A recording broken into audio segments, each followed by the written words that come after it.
అందరికీ నమస్కారం అండి. ఐ న్యూస్ ఆరోగ్యమస్తు కార్యక్రమానికి స్వాగతం.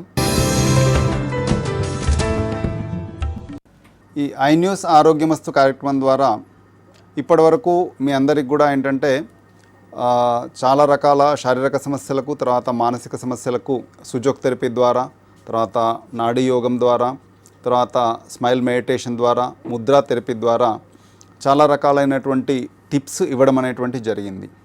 ఇందులో భాగంగా ఈరోజు ఏంటంటే ఓన్లీ మెడిటేషన్ ద్వారా, అంటే ఈ సూక్ష్మ ధ్యానము అనేటువంటి మెడిటేషన్ ద్వారా డాక్టర్ సుమన్ గారు కెనడాలో చాలామందిని ఎడ్యుకేట్ చేస్తూ, చాలామందికి ఉన్నటువంటి అన్నమయ కోశం దగ్గర నుంచి మనోమయ కోశం వరకు ఉన్నటువంటి సమస్యలన్నిటికీ చక్కటి పరిష్కారాలు సూచిస్తూ చాలా ముందరికెళ్తున్నారు. చాలామందిని వారు ఎడ్యుకేట్ చేస్తున్నారు. ఎందుకంటే ఎప్పుడో మన భారతీయ సంస్కృతిలో మన మహర్షులు మనకిచ్చినటువంటి జ్ఞానాన్ని వారు మన తెలంగాణ వాసి, హైదరాబాద్ వాసి అయినా కూడా అక్కడ కెనడాలో ఉండి అక్కడ చాలామందికి వారు ఈ మెడిటేషన్ టెక్నిక్స్ ద్వారా రకరకాల సమస్యలకు చక్కటి పరిష్కారాలు అనేవి ఇస్తున్నారు. దానికి ఏంటంటే ఒక గురు పరంపర ద్వారా వారు ముందరికెళ్తున్నారు. దాంట్లో భాగంగా ఏంటంటే వారి గురు పరంపర ఏంటి, వారు ఏ విధంగా ఈ ఫీల్డ్లోకి వచ్చారు, వారి యొక్క అనుభవాలు ఏంటి అనేది మనం ఈ ఎపిసోడ్లో మనం తెలుసుకోబోతున్నాము. నమస్కారం డాక్టర్ సుమన్ గారు, మీ యొక్క అనుభవాలను మా ఐ న్యూస్ ఆరోగ్యమస్తు ప్రేక్షకులతో షేర్ చేసుకోండి. నమస్కారం అండి డాక్టర్ శశికాంత్ శర్మ గారు. చాలా సంతోషం, మీరు మీ ఐ న్యూస్ ఛానల్ వాళ్ళందరూ ఎంతో ఆప్యాయతతో నన్ను ఆదరించి ఇవాళ మీ స్టూడియోకి ఇన్వైట్ చేసి ఇక్కడ మనం అఫ్కోర్స్ జూమ్లో ఈ కార్యక్రమం నిర్వహిస్తున్నాము. సో మీ అందరికీ నా హృదయపూర్వక కృతజ్ఞతలు, ధన్యవాదాలు నన్ను సాధారణంగా ఆహ్వానించినందుకు. సో మీరు మొట్టమొదటిగా అసలు ఈ సూక్ష్మ ధ్యానం అంటే ఏంటి, నాకు ఈ సూక్ష్మ ధ్యానం అనేది నా జీవితంలో ఎలాగో వచ్చింది అనే విషయాన్ని గురించి మనం మాట్లాడుకుందాం. ఓకే అండి. సో నేను 14 సంవత్సరాల క్రితం, అంతకుముందు కూడా నేను ధ్యానం చేస్తుండేవాడిని, యోగా చేస్తుండేవాడిని. అంటే యోగా అంటే ఆసనాలు వేయడము, కొంత ప్రాణాయామం. చిన్నప్పుడు కొన్ని శారీరక సమస్యలు వచ్చినప్పుడు, చిన్నప్పుడు చదువుకునే రోజుల్లో కాలేజ్లో ఉన్నప్పుడు డాక్టర్లు కొంచెం ప్రాణాయామం చేస్తే మంచిది అంటే అలాంటివి చేస్తూ ఉండేవాడిని. సో కొంత అలవాటు నాకు ఆల్రెడీ ఉంది చిన్నప్పటి నుంచి. ధ్యానం కూడా అక్కడక్కడ నేర్చుకున్నాను, చేస్తూ ఉండేవాడిని అడపా తడప. దానివల్ల కొంత రిలాక్సేషన్, మంచి అనుభవం అనేది ఉంటూ ఉండేది. అయితే నేను నా కాలేజ్ అయిపోయి, యూనివర్సిటీ అయిపోయిన తర్వాత అమెరికా వచ్చాను. అక్కడ కొన్ని సంవత్సరాలు ఉన్నాను. ఆ తర్వాత నేను మళ్ళీ ఇండియాకు ఒక 1.5 year రావడము, కొన్ని జీవితంలో కొన్ని పరిస్థితుల మూలంగా రావాల్సి వచ్చింది. సో ఆ సమయంలో నేను కొంత ఆత్మశాంతి, మనశ్శాంతి వీటి కోసం కొంత ప్రయాణం చేయడం జరిగింది. రకరకాల ఆర్గనైజేషన్స్ ని, మనుషుల్ని అక్కడ కలవడము, ఈ ఆధ్యాత్మికతలో ఉన్నటువంటి వ్యక్తుల్ని కలవడము, అలాగనే హిమాలయాస్కి వెళ్ళడము, అక్కడ ఇంకేమన్నా ఉందేమో, అక్కడ ఏదో తెలియని నిధి ఉందేమో అనుకుని అలాగా ఆ ప్రయాణం అంతా జరిగి ఫైనల్ గా అనుకోని పరిస్థితుల్లో నేను కెనడా రావడం జరిగింది 14 సంవత్సరాల క్రితం. ఆ వచ్చిన 2-3 వారాల్లోనే నాకు ఇక్కడ ఒక వ్యక్తి పరిచయం అవ్వడం జరిగింది. ఆవిడ పేరు సునీతమ్మ. సునీతమ్మ గారి గురించి చెప్పాలంటే, ఆవిడ ఇక్కడ సూక్ష్మ ధ్యానం అనేది నేర్పిస్తారని చెప్పారు. అయితే నేను అప్పటికే ధ్యానం చేస్తున్నాను కదా, ఇంకా కొత్తగా నేర్చుకోవాల్సింది ఏముంటుంది, ఆల్రెడీ యోగాసనాలు ఇవి నేర్చుకుంటున్నాను, ఇంకా అవసరం లేదని అనుకున్నాను. కానీ అలాంటి స్థితిలో ఒకసారి సరే ట్రై చేద్దామని ఒక స్కెప్టిక్ మైండ్ తోనే, ఏమోలే అవసరం లేదేమో, అవసరం ఉందేమో, 2 రకాల ఆలోచనలతో వెళ్ళడం జరిగింది. ఆ మొట్టమొదటి అనుభవం నా జీవితాన్ని పూర్తిగా మార్చేసింది. సో ఆ మొట్టమొదటి అనుభవం ఏమిటంటే, నేను ధ్యానంలో అక్కడ ఉన్నప్పుడు పూర్తిగా నా శరీరాన్ని, మనస్సుని మర్చిపోయి ఒక సమాధి స్థితి అంటాం దాన్ని, ఆ స్థితికి వెళ్ళడం జరిగింది. మనం సమాధి గురించి ఇంకా మాట్లాడుకున్నాం ముందు. కాకపోతే ఆ స్థితిని నేను ఎప్పుడు అనుభవించలేదు. పూర్తిగా ఒక గంట సేపు నేను శరీరం చలనం లేకుండా, మనస్సు ఒక నిర్మల, నిశ్చల, ప్రశాంత స్థితికి రావడం. ఆ తర్వాత ధ్యానం అయిపోయిన తర్వాత మళ్ళీ నేను నా జీవితంలోకి వెళ్ళిపోయిన తర్వాత మరుసటి రోజున ఒక అద్భుతమైనటువంటి శక్తిని నేను అనుభవించడం. ఆ శక్తి ఎట్లాంటి శక్తి అంటే ఇంకా నన్ను ఈ ప్రపంచంలో ఎవరు ఏమీ చేయలేరు, నేను ఏదైనా సాధించగలుగుతాను అనేటువంటి ఒక కాన్ఫిడెన్స్, ఒక విశ్వాసం, ఆత్మవిశ్వాసము. ఆ తర్వాత ఒక అద్భుతమైనటువంటి ఆనందం. ఎట్లాంటి ఆనందం అంటే అది నేను వర్ణించలేను మాటల్లో. అనుభవించితేనే అది తెలుస్తుంది. మనం మామూలుగా జీవితంలో ఎమోషన్స్ అనేవి వస్తూ ఉంటాయి, పోతూ ఉంటాయి. భావాలు, ఉద్వేగాలు, అప్ అండ్ డౌన్స్ ఉంటూ ఉంటాయి. అలాంటివి జనరల్ గా ఉంటూ ఉండేవి మన జీవితంలో ఉండేటువంటి సమస్యలు కానివ్వండి, అనుభవాన్ని బట్టి. అయితే ఒకటి నేను గమనించింది ఏమిటంటే, ఆ స్థితిలో ఉన్నప్పుడు నాకు ఈవెన్ బయట సమాధి స్థితి కంటిన్యూ అవుతున్నట్టుగా అనిపించింది. ఎలాంటి సమస్య వచ్చినా, ఎలాంటి పరిస్థితులు వచ్చినా కూడా వాటికి ఏమాత్రం చలించకుండా ఒక రకమైనటువంటి ఆనందం నన్ను అణువణువు నిండిపోయిందనేటువంటి అనుభూతి. ఇక్కడ జరుగుతున్నటువంటి ప్రక్రియ ఏమిటి అనేది కూడా నాకు తెలియదు. నాకంత ఆధ్యాత్మికత జ్ఞానం కూడా లేదు. కాకపోతే నాకు జరుగుతున్నట్టు అనుభవం ఏంటంటే, ఎక్కడో తెలియకుండా నాకు ఒక మైక్రో సెల్యులార్ లెవెల్ కి వెళ్ళిపోతున్నట్టు, ప్రతి కణము నాకు తెలుస్తున్నట్టు లోపల ఆ అనుభూతి స్టార్ట్ అయింది. అక్కడ నేను ప్రశ్నలు వేసుకోవడం జరిగింది. నాకు నేను ప్రశ్నలు వేసుకోవడము, సునీతమ్మ గారు కూడా ఈ ప్రశ్నలు వేయడం. అప్పుడు నాకు తెలిసింది ఏంటంటే, ఓహో, ఈ సూక్ష్మ ధ్యానం అనేది మామూలుగా మనం ధ్యానం చేస్తాము. నేను చేశాను అంతకుముందు ధ్యానాలు, రకరకాల ధ్యానాలు ప్రయత్నం చేశాను. ఒక రిలాక్సేషన్ అనేది ఉండింది. కానీ ఇక్కడ సూక్ష్మ ధ్యానంలో ఏమిటంటే, మనకు ఉన్నటువంటి సూక్ష్మాతి సూక్ష్మమైనటువంటి స్థితి ఏదైతే ఉంటుందో దాన్ని అనుభవించడం జరిగింది. సుమన్ గారు, అయితే చాలా సూక్ష్మాతి సూక్ష్మ స్థితి అంటే తెలియకపోవచ్చు. ఇప్పుడు మనకి శారీరకంగా మనకి శరీరం కనిపిస్తుంది, కనిపించేది గ్రాస్ బాడీ, స్థూల శరీరం అంటాం. మనకి సూక్ష్మ శరీరం అనేది ఉంటుంది. సూక్ష్మ శరీరం ఏమిటి అంటే మన మనస్సు, మన ఇంద్రియాలు, మన ఎమోషన్స్, ఆలోచనలు, వీటన్నిటిని సూక్ష్మ శరీరం. అయితే తర్వాత దానికి వెనక కారణ శరీరం ఉంటుంది. అయితే మన జీవితంలో చాలా మటుకు మనము ఈ స్థూల శరీరము, సూక్ష్మ శరీరాన్ని వాడుతూ ఉంటాం.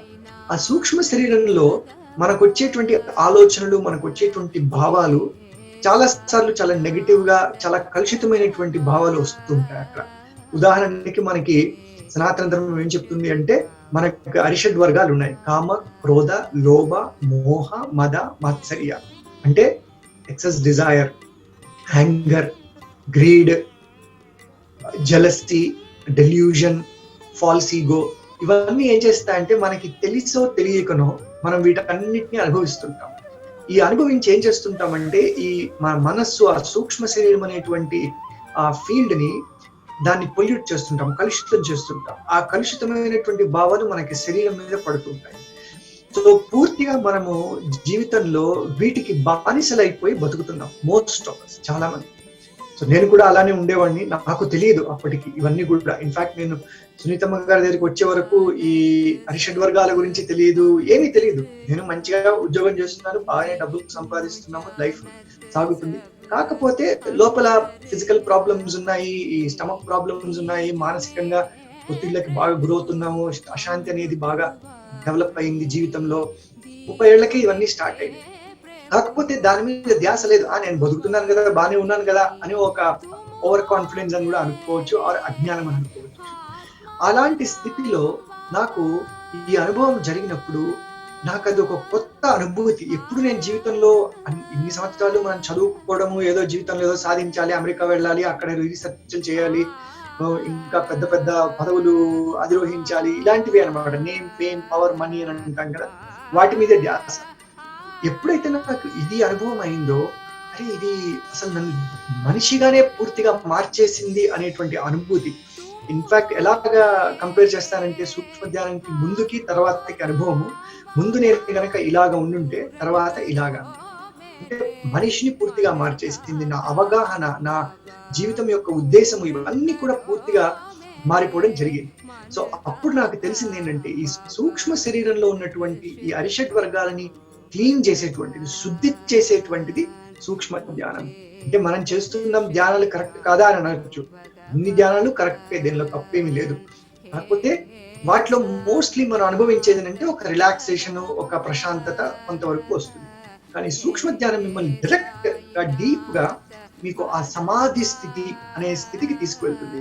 ఇన్ఫాక్ట్ మీకు మన పతాంజలి యోగ సూత్రాలు కనుక చూస్తే, వాటిలో మీకు యమ, నియమ, ఆసన, ప్రాణాయామ, ప్రత్యాహార, ధారణ, ధ్యాన, సమాధి అనేది 8వ లాస్ట్ స్టెప్ అది యాక్చువల్ గా. ఎప్పుడు వస్తుంది మనకి ఆ స్థితి? ఈ యమానియమాలు అంటే మనం ప్రాపర్ గా మారల్స్, ఎథిక్స్ ఫాలో అయ్యి, ఆసనం ప్రాపర్ గా చేసి, ప్రాణాయామం రెగ్యులర్ గా చేసి, తర్వాత ప్రత్యాహారం అంటే మన సెన్సెస్ అన్నిటిని, మన ఇంద్రియాలన్నింటినీ నిగ్రహించుకొని ఒక వన్ పాయింటెడ్నెస్, కాన్సన్ట్రేషన్ వచ్చి ఆ తర్వాత ధ్యానంలోకి వెళ్తే అప్పుడు మనకి సమాధి స్థితి వస్తుంది అనేది మనకి జనరల్ గా అందరికీ తెలిసినటువంటి విషయం. నేను ఇక్కడ తెలుసుకుంది ఏమిటంటే, ఇవన్నిటిని బైపాస్ చేసేసి సునీతమ్మ గారు ఏం చేస్తున్నారు, డైరెక్ట్ గా మనకి ఆ సమాధి స్థితికి తీసుకెళ్తున్నారు. ఎలాగంటే ఇది ఒక, ఇప్పుడు మనం ఆ సమాధి స్థితికి గుర్రబండి మీద వెళ్ళొచ్చు, ఆర్ ఒక రాకెట్ మీద కూడా వెళ్ళొచ్చు అనమాట. సో ఈ సూక్ష్మ ధ్యానం అనేది ఏం చేస్తుందంటే మనకి డైరెక్ట్ గా ఏ హర్డిల్స్ లేకుండా, ఏ ఇది లేకుండా డైరెక్ట్ గా మనకి ఆ సమాధి స్థితికి తీసుకెళ్తుంది. ఆ సమాధి స్థితికి చేరినప్పుడు ఆటోమేటిక్ గా మన స్వస్వరూపం అనేది తెలుస్తుంది. మన స్వస్వరూపం ఏమిటి అంటే ఆ నిర్మల నిశ్చల ప్రశాంత స్థితి. ఇన్ఫాక్ట్ మనం జీవితంలో చూసుకుంటే, మనం పుట్టినప్పుడు ఏ శిశువుని చూసినా కూడా మీకు ఎలా ఉంటుందండి? ప్రశాంతంగా ఉంటుంది. ఏ బాధలో బందీలు ఉండవు. ఎప్పుడూ చక్కని మందహాసంతో, చక్కని చిరునవ్వు, ఎవరు నవ్వించినా నవ్వుతుంది. ఏ జడ్జ్మెంట్స్ ఉండవు, ఏ అనాలిసిస్ ఉండదు. అది మన సహజ స్థితి. మనం ఆ స్థితిలో ప్రపంచంలోకి వస్తాం. కానీ మనం ఆ స్థితిని, ఆ ఇన్నర్ చైల్డ్ ని మర్చిపోయి, మనం ఏదో ఒక పాకులాటతో మన జీవితంలో కొట్టుమిట్టాడుతూ మన సహజ స్థితిని మర్చిపోతున్నాం. ఈ సూక్ష్మ ధ్యానం వల్ల మీకు ఏమవుతుందంటే, ఆ సహజ అనుభూతి, ఆ సమాధి స్థితి డైరెక్ట్ గా, ఎఫర్ట్లెస్ గా, మీరు ఏ కష్టము పడక్కర్లేదు, ఏ ఎఫర్ట్ పెట్టక్కర్లేదు. అయితే గొప్పతనం ఏంటంటే, ఆ సమాధి స్థితిని మీరు అనుభవించిన తర్వాత ఎప్పుడైతే మీరు అరే ఇది నా నిజ స్వరూపం, ఇది నేను అసలు ఈ భూమి మీదకి నేను ఇలా వచ్చాను అనే విషయం మీకు ఎప్పుడైతే తెలుస్తుందో, మీకు ఆటోమేటిక్ గా మీలో ఉన్నటువంటి, ఎప్పుడైతే ఆ సబ్ కాన్షియస్ లో, ఆ చిత్తంలో ఉన్నటువంటి ఇవన్నీ క్లీన్ అయిపోయాయో, మీరు ఆనందం పూర్తిగా, ఆరోగ్యము, నాకున్నటువంటి ఐబిఎస్ ప్రాబ్లమ్స్ అన్ని వెళ్ళిపోయి, దెన్ ఒక ఆత్మానుభూతి, ఈ 3 స్టార్ట్ అయింది. అయితే ఇది స్టార్ట్ అయిన తర్వాత నేనేం చేశానంటే, సెషన్లు తీసుకున్నాను కదా అని ఆపేశాను. ఆపేసిన తర్వాత నాకు నేను ప్రాక్టీస్ చేసుకుందాం అనుకుని ఇంట్లో ప్రాక్టీస్ చేసుకుంటున్నాను. ఇంట్లో ప్రాక్టీస్ చేసుకుంటూ ఉంటే నాకు ఏ అనుభూతి అయితే నేను అక్కడ సునీతమ్మ గారి దగ్గర ఉన్నప్పుడు చేస్తున్నప్పుడు వచ్చే అనుభూతి నాకు ఇంట్లో చేస్తున్నప్పుడు రావట్లేదు. So that was another turning point అన్నమాట. అరే ఇదేంటి, ఈ టెక్నిక్ నేర్చుకున్నా, నేను క్రియలు నేర్చుకున్నాను, ఇంట్లో చేస్తున్నప్పుడు నాకు రావాలి కదా అది అనే ప్రశ్న వేసుకుంటే నాకు అది రాలేదు. అప్పుడు మళ్ళీ నేను సునీతమ్మ గారి దగ్గరికి వెళ్ళి, అమ్మా ఇది ఇట్లాగా ఎందుకు అవుతుంది అంటే, ఇప్పుడు ఆమె నాకు చక్కగా ఎక్స్ప్లెయిన్ చేశారనమాట. నాన్న, సూక్ష్మ ధ్యానం అంటే ఏంటంటే, ఇది ఒక ప్యూర్ వైబ్రేషన్స్. ఒక వ్యక్తి, మనకి ఇప్పుడు ఋషులు, ఏన్షియంట్ సెయింట్స్, సేజెస్, వీళ్ళందరూ మహర్షులు ఉండేవాళ్ళు.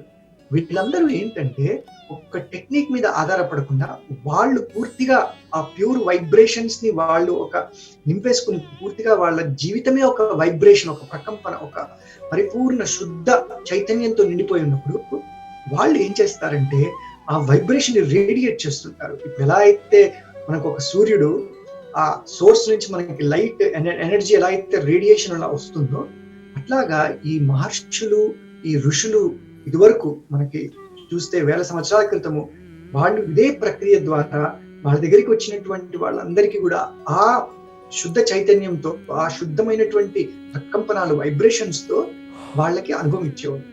అయితే ఇది వాళ్ళు కూర్చుని ఏదో ఒక మంత్రమో, తంత్రమో, టెక్నిక్కో దాని మీద డిపెండే కాదు.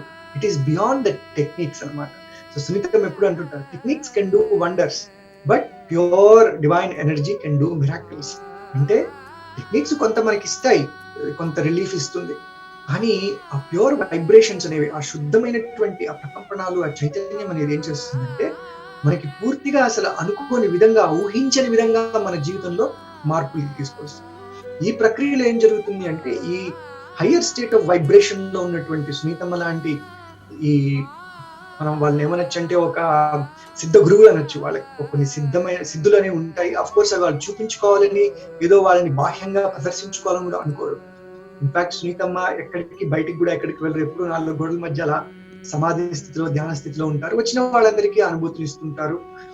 సో ఆ అనుభూతి అప్పుడు నాకు అర్థమైంది ఏమిటంటే, ఓహో ఇది నేను ఏదో నాకు నేను ప్రాక్టీస్ చేసుకుని, నేనేదో టెక్నిక్ బేస్ మీద చేసుకుంటే వచ్చేది కాదు. ఇది ఒక గురువు, ఒక సిద్ధ గురువు, ఒక శక్తిని పూర్తిగా ఆవహించుకుని దాన్ని ప్రతి అణువణువు నింపుకున్నటువంటి అలాంటి శక్తి దగ్గర, అలాంటి వ్యక్తి దగ్గర, అలాంటి గురువు దగ్గర మనం ఎప్పుడైతే ఈ ప్రక్రియ చేస్తామో అప్పుడు మనకి తెలియకుండానే మనలో ఉన్నటువంటి వాసనలు, పూర్వజన్మ వాసనలు, మనలో ఉన్నటువంటి వృత్తులు, చిత్తంలో ఉన్నటువంటి వృత్తులు అంటే ఆల్ కైండ్స్ ఆఫ్ ఈ వైసెస్ ఏవైతే మాట్లాడుకున్న మనిషి వర్గాలు, ఇవన్నీ కూడా వాళ్ళు అలా తీసేసుకుంటుంటారు. ఇన్ఫాక్ట్ దాన్ని నాకు ఇంకొక ఎనాలజీ, నాకు ప్రతిసారి కూడా ఎన్ని సంవత్సరాలైనా కూడా 14 సంవత్సరాలు అయింది నేను మన దగ్గర శిక్షరికం చేయడము, అయినా కూడా ఇప్పటికీ నేను వెళ్ళినప్పుడు ధ్యానం చేసినప్పుడు ఎలా ఉంటుందంటే ఆ మైండ్ లో ఒక సునామీ ఏదో వచ్చి మొత్తం సునామీ వేవ్స్ ఎలా ఉంటాయి, మనకి పెద్ద పెద్ద అలలు ఉంటాయి, అవన్నీ వచ్చి ఇట్లా ఒక్కసారి వాష్ చేసేసినట్టు అనిపిస్తుంది. ఇంకొక అనాలజీ చెప్తాను ఏంటంటే, ఇప్పుడు మనకి ఏదైనా పెద్ద పెద్ద చైన్లు తీసుకుని ఏదైనా కట్టేస్తే ఒక స్తంభించిపోయినటువంటి స్థితి వస్తుంది చూడండి, ఎగ్జాక్ట్లీ ఆ మైండ్ ఇంకా కదలదనమాట. యాజ్ ఇఫ్ చైన్స్ వేసి దాన్ని కట్టేస్తే అలా నిలిచిపోయింది అనేటువంటి ఒక అనుభూతి. ఆ అనుభూతిలో మనకి ఏమీ లేదు, నిర్మలం, నిశ్చలం, ఆ స్టిల్నెస్ అనేది రియలైజ్ అవుతాం. సో అప్పుడు నాకు తెలిసింది ఏంటంటే నిజమైన ధ్యానం ఏం చేస్తుందంటే, దానికి సునీతమ్మ గారు చక్కని స్టెప్స్ చెప్తారు. ఫస్ట్ క్లీనింగ్ జరగాలంటారు, అంటే దానిలో ఉన్నటువంటి కలుషితం అంతా క్లీన్ అవ్వాలి. తర్వాత ప్యూరిఫికేషన్, శుద్ధి అవుతుంది. ఆ శుద్ధి అయినటువంటి మనసు మాత్రమే సైలెన్స్ ని ఎక్స్పీరియన్స్ చేయగలుగుతుంది. ఆ నిశ్శబ్దత రావాలి మనసుకి. నిశ్శబ్దత రాని ధ్యానము మీకు ఏ ఫలితము ఇవ్వదండి. ఆ మైండ్ ఎప్పుడైతే నిశ్శబ్ద, నిర్మల, ప్రశాంత స్థితికి వెళ్తుందో అప్పుడు మీకు మార్పు, ట్రాన్స్ఫర్మేషన్ అనేది వస్తుంది. ఆ మార్పు ఎలాంటి మార్పు వస్తుందంటే పర్మనెంట్ షిఫ్ట్. పూర్తిగా నేను నాకు చెప్పినప్పుడు ఇలాంటి స్థితి నుంచి ఇలాంటి స్థితికి మనం చేరుకోగలుగుతాం. సో అక్కడ నాకు తెలుసుకుంది ఏంటంటే సూక్ష్మ ధ్యానము క్లీనింగ్ ప్రాసెస్ లో నంబర్ 1. అది ఎలాంటి పీపుల్, నేను ఇన్ఫాక్ట్ గత 14 సంవత్సరాలుగా ఎంతో మందిని సునీతమ్మ గారి దగ్గరికి రావడం చూశాను. అది చాలా రకరకాలైనటువంటి problems, mental problems, physical problems, రకరకాల అనారోగ్యాలు, వీటన్నిటితో వచ్చిన వాటందరికి కూడా within matter of no time అనమాట, within 5 sessions, 6 sessions, 8 sessions లో వాళ్ళకి పూర్తిగా క్లీన్ అవ్వడము. అసలు ఈవెన్ సైకోసిస్ స్టేట్ లో ఉన్నటువంటి వాళ్ళు కూడా అరే నేను అసలు పూర్తిగా ఎలా మారిపోగలిగానని వాళ్ళకే ఆశ్చర్యం వేయడము. ఈవెన్ నా జర్నీలో నా తల్లిదండ్రులు కూడా, వాళ్ళు కూడా ఆల్రెడీ 70s లో ఉన్నటువంటి మా నాన్నగారు, 60s లో ఉన్నటువంటి మా అమ్మగారు, వాళ్ళకి ఎన్నో రుగ్మతలు, అనారోగ్యం ఉండేవి. అలాంటి వాళ్ళు అసలు ఇంకా ఏమో జీవితం ముందుకు వెళ్తుందా లేదా అనేటువంటి స్థితిలో ఉన్న వాళ్ళు వచ్చి ఈ చేసేటప్పటికి పూర్తిగా వాళ్ళలో ఒక రకమైనటువంటి కొత్త చైతన్యము, ఒక కొత్త ప్రాణ శక్తి ఎఫర్ట్లెస్ గా అనమాట. దానికి ఏం ప్రక్రియ చేయక్కర్లేదు. వాళ్ళు మొదట నేను చెప్పినప్పుడు భయపడేవాళ్ళు, అమ్మో ఇది మాకంతా కష్టం నాన్న, సూక్ష్మ యోగా ధ్యానం అంటున్నావు అంటే మేము ఇప్పుడు యోగాసనాలు వేయాలా, మాకు ఇవన్నీ కష్టం అంటే నేను అన్నాను ఏమీ కాదు, మీకు వచ్చి ట్రై చేయండి అంటే వాళ్ళు ట్రై చేశారు. ఇప్పటికీ వాళ్ళు ప్రాక్టీస్ చేసుకుంటున్నారు. అందరూ వాళ్ళని చూసి అంటారు అసలు ఇంత చిన్న పిల్లలాగా అయిపోయారు ఏంటి వాళ్ళు అనేసి. సో ఈ సూక్ష్మ ధ్యానంలో ఆ తర్వాత నేనేం చేశానంటే, ఓకే ఇదంతా నా అనుభవం, పర్సనల్ ఎక్స్పీరియన్స్ బాగానే ఉంది, అసలు దీనిలో రీసెర్చ్ ఏమన్నా ఉందా అనేది ఒకటి. తర్వాత వేరే వాళ్ళ అనుభవాలు. 3 నేను అనాలిసిస్ తీసుకున్నాను అన్నమాట. గుడ్డిగా నమ్మడం కాదనమాట. అంటే ఏదో ఓ సునీతమ్మ గారి దగ్గరికి వెళ్తేనే వస్తుంది, అక్కడ అవుతుంది కాబట్టి నేను గుడ్డిగా నమ్మాలనేది కాకుండా, తర్వాత నాకు జరిగింది ఏంటంటే, నాకు తెలియకుండానే with in a matter of 1 month లో చాలా మన సనాతన ధర్మంలో ఉన్నటువంటి, అన్ని ధర్మాల్లో ఉన్నటువంటి ఏన్షియంట్ విజ్డమ్ అసలు ఏమిటి, ఈ ప్రక్రియ ఎలా జరుగుతుంది, వివేక చూడమని ఆదిశంకరాచార్య గారు రాసినవి, ఆత్మబోధ, అష్టవక్ర గీత, యోగ వశిష్టము, భగవద్గీత ఆఫ్ కోర్స్, ఇలాంటివన్నీ నాకు తెలియకుండా రావడము, అవన్నీ తీసి చూసినప్పుడు నాకు ఒక అద్భుతమైనటువంటి అనుభవం అనమాట. అంటే వీళ్ళు రాసిందే నాకు ఇక్కడ అనుభవం అవుతుంది. ఈవెన్ ఒక యోగి ఆత్మ కథ, ఆటోబయోగ్రఫీ ఆఫ్ యోగిలో పరమహంస యోగానంద గారు రాసినటువంటి, వాళ్ళ గురువు గారు యుక్తేశ్వర్జీ గారు, లాహిరి మహాశయ గారు, బాబాజీ గారు, మహావతార్ బాబాజీ గారు, ఇవన్నీ చదువుతుంటే అరే ఇది నేనేనేమో, ఇది నేను రాసిందేమో అనేటువంటి స్థితి కూడా నాకు వచ్చేది. అది చదువుతున్నప్పుడు ఒక రకమైన ఆత్మ ఆనందం, కళ్ళలోంచి అలా నీరు ప్రవహిస్తుండేది. ఆ స్థితిలో నాకు అర్థమైంది ఏంటంటే, ఓహో ఇది ఏదో కొత్తది కాదు, ఈ సూక్ష్మ ధ్యానం అదేంటి ఇదివరకు మహర్షులందరూ చేశారు. అయితే దానికి సైంటిఫిక్ ఎవిడెన్స్ ఉందా అనేది కూడా నేను రీసెర్చ్ స్టార్ట్ చేయడం చూస్తే, ఆఫ్ కోర్స్ ఇప్పుడు ప్రస్తుతం మీకు చూస్తే ప్రతి యూనివర్సిటీలో మోడర్న్ సైన్స్ మోడర్న్ యూనివర్సిటీస్ అన్నిట్లో కూడా అసలు ధ్యానం గురించి కొన్ని మిలియన్స్ ఆఫ్ డాలర్స్ ఇన్వెస్ట్ చేసి రీసెర్చ్ చేస్తున్నారు. సో దానిలో తెలిసింది ఏంటంటే ఈ సహజమైనటువంటి ప్రాక్టీస్ చేస్తామో దానిలో ఆల్రెడీ మన బ్రెయిన్ లో మార్పులు వస్తాయని చెప్తున్నారు. ఇన్ఫాక్ట్ దానికి ఒక టర్మ్ కూడా వచ్చింది న్యూరో సైన్స్ లో, న్యూరో ప్లాస్టిసిటీ అంటారు. సో మన బ్రెయిన్ లో కంప్లీట్ గా ఒక ఏరియా, డిఫరెంట్ ఏరియాస్ ఉంటాయి, 3 డిఫరెంట్ ఏరియాస్ ఉంటాయి యాక్చువల్ గా. సో దానిలో ముఖ్యమైనటువంటి ఏరియా ఏంటంటే మనకి ఈ నుదురు వెనకాల ఉండేటువంటిది కార్టెక్స్ అంటారు, ప్రీఫ్రంటల్ కార్టెక్స్ అని. అక్కడ వాళ్ళు ఆ బ్రెయిన్ లో ఎన్నో మార్పులు, ఎందుకంటే ఈ ప్రీఫ్రంటల్ కార్టెక్స్ అనేది మనకి బుద్ధి, విచక్షణ, జ్ఞానాన్ని ఇచ్చేటువంటి పార్ట్ ఆఫ్ ద బ్రెయిన్ అన్నమాట. సో వాళ్ళు ఏం చూసారంటే ఆ ఏరియా ఆఫ్ ద బ్రెయిన్ లో థిక్నెస్ పెరగడం చూసారనమాట. ఎఫ్ఎంఆర్ఐ స్కాన్స్ చేసి అక్కడ ఇలాంటి మార్పులు జరగడం చూసారు. అట్లాగానే మన బ్రెయిన్ లో అమిగ్డలా అనే ఒక పార్ట్ ఉంటుంది. అదేంటంటే మనకి స్ట్రెస్ వచ్చినప్పుడల్లా అది రియాక్ట్ అయ్యి మనకి పూర్తిగా శరీరాన్ని స్ట్రెస్ స్టేట్ లోకి తీసుకెళ్తుంది. ఆ పార్ట్ ష్రింక్ అవ్వడము, ఇలాంటి మార్పుల మీద ఎన్నో రీసెర్చెస్ జరిగినాయి. సో ఇలాంటి మార్పులు చేస్తున్నటువంటి రీసెర్చ్ ఒకటి ఉంది. ఇంకొక రీసెర్చ్ ఏంటంటే నాకు మీతో అన్నాను, వచ్చిన వాళ్ళందరూ కూడా చిన్నపిల్లలాగా అయిపోతుంటారు. ఇన్ఫాక్ట్ నా ఫ్రెండ్స్ అందరూ కూడా చాలా మంది అంటుంటారు, సుమన్ నువ్వు ఇన్ని సంవత్సరాలైనా ఇంకా అదే ఉత్తేజము, అదే తేజస్సు నీ ముఖంలో, ఛాయలో అదే ఎనర్జీ నీకు కనిపిస్తుంది, ఏం మార్పు రాలేదు, మేమందరము 40 దాటేసాము అయినా నువ్వు ఇంకా 20లో ఉన్నట్టున్నావు అని అంటుంటారు. దానికి కూడా ఏంటంటే తెలుసుకుంది, రీసెర్చ్ చేస్తే వాళ్ళు కనుక్కున్నారు ఏంటంటే మన కణాలలో టీలోమేరేజ్ అనే ఒక ఎంజైమ్ ఉంటుంది. అదేం చేస్తుందంటే మనం ఎక్కువగా తొందరగా ఏజ్ అవ్వకుండా ఉండడానికి ఆ ఎంజైమ్ అనేది రిలీజ్ అవుతుంది. మన శరీరం ఎప్పుడు కూడా మనం ఏదో తొందరగా ముసలివాళ్ళు అయిపోవాలనే ప్రయత్నం చేయదన్నమాట. అది ఎప్పుడు కూడా మనల్ని చక్కగా నూతన యవనంగా శక్తివంతంగా ఉంచాలనే ప్రయత్నమే చేస్తుంది. కానీ అన్ఫార్చునేట్లీ మనం ఏం చేస్తున్నామంటే ఈ self destruction, self inflicted pain, మనకి మనం కోరి తెచ్చుకుని మన ఆలోచనలతో మన శరీరాన్ని మనం తొందరగా నిర్వీర్యం చేస్తున్నాము, నిర్జీవం చేస్తున్నాము. సో ఈ రీసెర్చ్ లో వాళ్ళు కనుక్కుంది ఏంటంటే ఎప్పుడైతే మనం ఆ సమాధి స్థితిలోకి వెళ్తామో వెళ్ళినప్పుడు టీలోమీరేజ్ అనే ఎంజైమ్ ఎక్కువగా రిలీజ్ అవడం, ఆ టీలోమీరేజ్ అనేది ఎక్కువగా రిలీజ్ అవడంతో మీ కణాలన్నీ కూడా చక్కగా ఎక్కువ కాలం బతకడము, వీటి వల్ల మనం ఇంకా ఎక్కువగా ఈ శక్తి, ప్రాణశక్తిని నిలుపుకోవడము, ఎప్పుడు కూడా ఆ తేజస్సుతో మనం ఉండడము, ఆ జీవం అనేది ఎక్కువగా ప్రొలాంగ్ అవ్వడము అబ్జర్వ్ చేశారు. కణంలో వాళ్ళు they were able to observe. So ఇవన్నీ సైంటిఫిక్ రీసెర్చ్ ఒక పక్కన నా వ్యక్తిగత అనుభవము, ఇంకో పక్కన నేను వేరే వాళ్ళని చూస్తున్నటువంటి అనుభవాలు, ఇవన్నీ కలుపుకుని తెలిసింది, ఓహో ఈ సూక్ష్మ జ్ఞానం అనేది నాట్ ఆర్డినరీ, దీనిలో ఒక శక్తి ఉంది. ఎస్పెషల్లీ శక్తి ఎక్కడి నుంచి వస్తుంది దీనికంటే అఫ్ కోర్స్ సిద్ధ గురువులు లాంటి, సునీతమ్మ లాంటి శక్తి పరిపూర్ణమైనటువంటి ఆ వ్యక్తులు, ఎందుకంటే వాళ్ళు పుట్టడమే అలాంటి స్థితిలో పుట్టడం జరుగుతుంది. వాళ్ళు ఏదో చాలా మంది మనలాగా తర్వాత ఎప్పుడో ధ్యానం నేర్చుకుని నేను ఇప్పుడు రియలైజ్ అయ్యాను అనేటువంటి కాకుండా వాళ్ళు సహజంగానే వాళ్ళ జీవితంలో రావడమే అలాంటి శక్తితో రావడంతో, ఆ ప్రకంపనాల వైబ్రేషన్స్ తో చిన్నప్పటి నుంచే వాళ్ళు ఎంతో మందికి అనుభూతిని ఇవ్వడము, ఎంతో మందిలో ఆ ఆనందము, ఆరోగ్యము, ఆత్మీయత నింపడము చూశాను. అయితే సునీతమ్మ గత 40-50 సంవత్సరాలుగా చేస్తున్నటువంటి పని.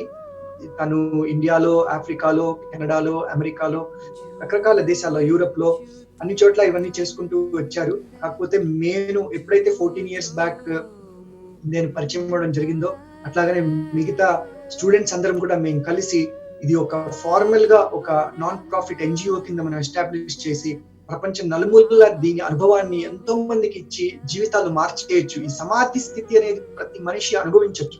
అట్లాగే ఈ సూక్ష్మ ధ్యానం ద్వారా మనము అందరికీ సమాధి స్థితిని ఈజీగా, ఎఫర్ట్లెస్ గా, ఏ కష్టము లేకుండా ఈజీగా ఇచ్చేటువంటి ప్రక్రియనే ఈ సూక్ష్మ ధ్యానం. ధన్యవాదాలండి. చాలా మంచి విషయాలు మా ఐ న్యూస్ ఆరోగ్యమస్తు ప్రేక్షకులకు మీరు తెలియజేశారు. అన్ని సమస్యలకు కూడా సూక్ష్మ ధ్యానం ద్వారా చాలా చక్కటి పరిష్కారం ఉంటుందని కెనడా నుంచి డాక్టర్ సుమన్ గారు మనకు తెలియజేయడం జరిగింది. వారు ప్రొఫెషనల్గా డాక్టర్ అయినా కూడా ఏంటంటే వారి యొక్క అనుభవాలన్నీ కూడా మనకు ఈ ఎపిసోడ్ ద్వారా అన్ని విషయాలు కూడా మనతో షేర్ చేసుకోవడం జరిగింది.